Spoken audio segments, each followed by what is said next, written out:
Tak, vítam vás tu Dominus 131. Osobne by som skôr chcel povedať, že som si toto video pripravil, ale dneska je to poprvýkrát, že som sa aj dostal ako hre na trpaslíka v Drakensangu. Skutočne je to vynikajúca postava, sám ju musím veľmi pochváliť. A ako vidíte, som už na leveli 8, lebo som sa radšej rozhodol, že pôjdem trošku napred.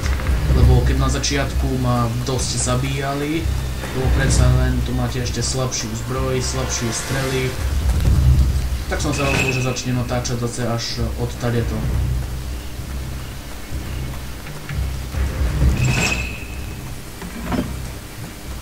Pozrime, čo už máme. Máme, ešte nie, máme, to ešte nie, máme. Stopár rodivých srdc. Tak to som teraz zvedavý, že to zvládnem. Našiel som si tu už zopár celku, aspoň pre mňa tak lepšie dobrých predmetov. Esencie si radšej nechávam pre každý prípad, že by som to ešte potreboval. Ale to asi nie som jediný, to veľa hráčov robí.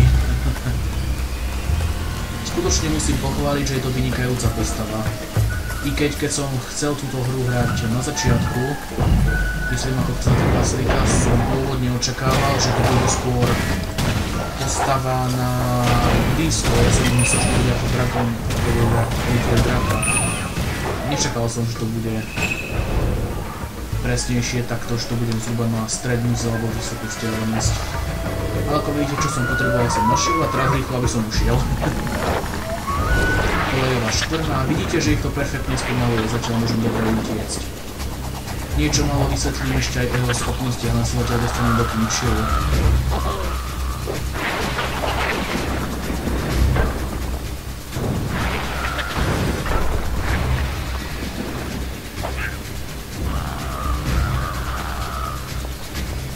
No a sme tu.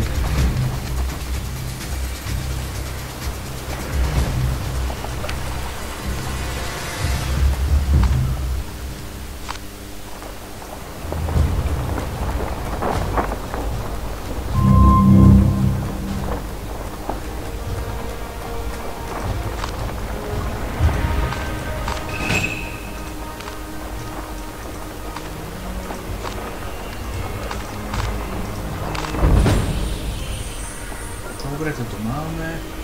Teraz ďalšie ešte úlohy. Dokončím ich, dostanem XP a potom, no viete, body skúsenosti a potom vám už niečo malo vysvetlím o schopnostiach. Pre tých, ktorí tiež by chceli ísť na test server a hrať za trpaslíka, mi jeden môj kamarát poradil stránku, kde sa dá zaregistrovať, ale do popisku videa ju asi dávať nebudem, pretože je lepšie, keď si to sami nakoniec zistíte.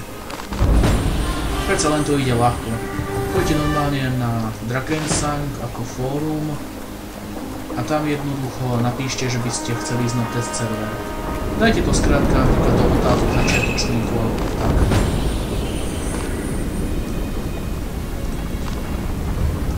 Tak, ako vidíte, máme aj novú schopnosť. Čakajte to budú semka.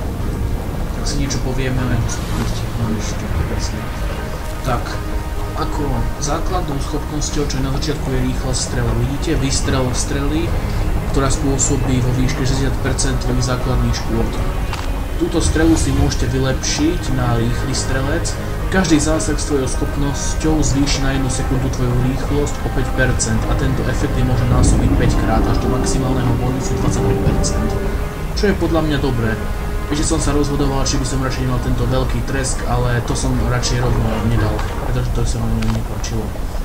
Ďalšia schopnosť je táto mechanické dielo, čo vytvorí rýchlopálne mechanické dielo, i keď zase tak rýchlo nestrieľa, ako by ste chceli.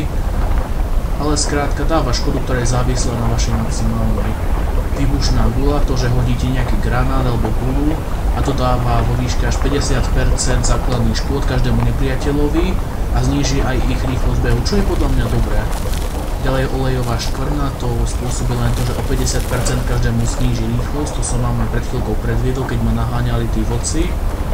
Ďalej je tu raketový let, jednoducho to neužíva ani damage, jednoducho len využije si ako raketový ruksak a let na zameranú pozíciu, ako si chcel. A automatické dielo. Toto je schopnosť, na ktorú sa zvlášť teším, pretože už som ju videl. Vytvor automatické dielo, ktoré vytrvalo páli určeným smerom na vpov a všetkých nepriateľov v oblasti účinku spôsobí škody ako ohňom. Lenže má táto schopnosť jednu nevýhodu, že ten smer, do ktorej ho už dáte, tak tam aj zostane, no páli zhruba v 3 salvách. Strieľa asi 3 sekundy, jednu salvu striel, na 2 sekundy prestane a znova strieľa ďalšiu salvu striel, to asi tak 3-krát. Potom je tu špeciálna strieľa, strieľať ťažké projektily, ktoré spôsobujú škody vo výške 80% základných škôd. A naviac to pripevní výbušninu, ktorá po 2 sekundách vybuchne a v oblasti účinku spôsobí škody vo výške 120% základných škôd, čo je podľa mňa tiež veľmi dobré. Ochranný múr. Vytvorí ochranný múr, ktorý ťa bude chrániť pred útokom z diaľky a ktorý tiež udrží tvojich nepriateľov z vzdialenosti od teba. Na túto schopnosť som zvlášť zvedavý, pretože by sa mohla hodne, ak by ma niekto naháňal, tak ju na ňu použijem, uväzním ju do kruhu, budem na ňu letel strieľať, zatiaľ čo on na mňa ísť nemôže. Snáď by to aj tak išlo. Ultrarezonačná raketa. Vystrel pomaly letiacej ultrarezonačnú raketu, ktorá vybuchne na zameranej pozície všetkých nepriateľov. Je maximálne škody 100%, zasiahnutí nepriateľi budú ochromení zhruba na 2,5 sekundy. Nie je to zlé. Skákajúci trpaslík, všetkých nepriateľov, takže iba upútanie pozornosti, taktické telo, ktoré páli litajúce výbušné byle na tvoje pozície. Citlivé strely výbuchu pri akomkoľvek kontakte a spôsobia škody všetkým nepriateľom. No tak na túto schopnosť som tiež viac menej zvedavý, aká bude. Tu pobytie rozžeraveného olova vypál šrapnelovú strelu do vzduchu, ktorá sa rozletí. Ak niekto z vás pozná hru Dota 2, tak Sniper má, alebo Clockwork podobnú schopnosť, ako je toto. Potom tu máme nakoniec železný trpaslík. Zmen sa na 15 sekúnd na železného trpaslíka a rozmetaj svojich nepriateľov. Tomu som skutočne zvedavý, aká to bude potom schopnosť. No, čo by som vám tak nakoniec ešte povedal. Tak ako čo sa týka tohto, trpaslík je ako postava silná, rozhodne som bol veľmi prekvapený, lebo som čakal, že to bude veľmi slabá postava. I keď ma to trošku samotného sklamalo, keďže som chcel radšej mať postavu na diaľku, no vlastne nie na diaľku, ale na blízko, pretože mám veľmi rád Dragonite'a svojho, tak predsa len sa to hodí podľa mňa. Nie, to som dal zle. Zaklikol som. Fajn, a máme už aj úlohu hotovú. Dúfam.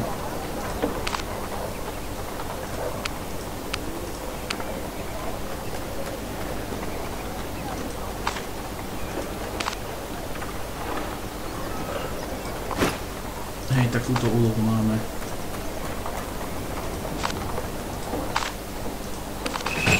Výborne. Tak, a toto by som, myslím, zatiaľ aj stačilo. Replay priniesiem za... možno, že aj zajtra už niečo také dám. To sa pokúsim dosiahnuť na 17. level a pôjdem na bossa, čo je tu v Kemšilských katakombách Heradur. Tak zatiaľ sa lúčim. Do -131. Adios.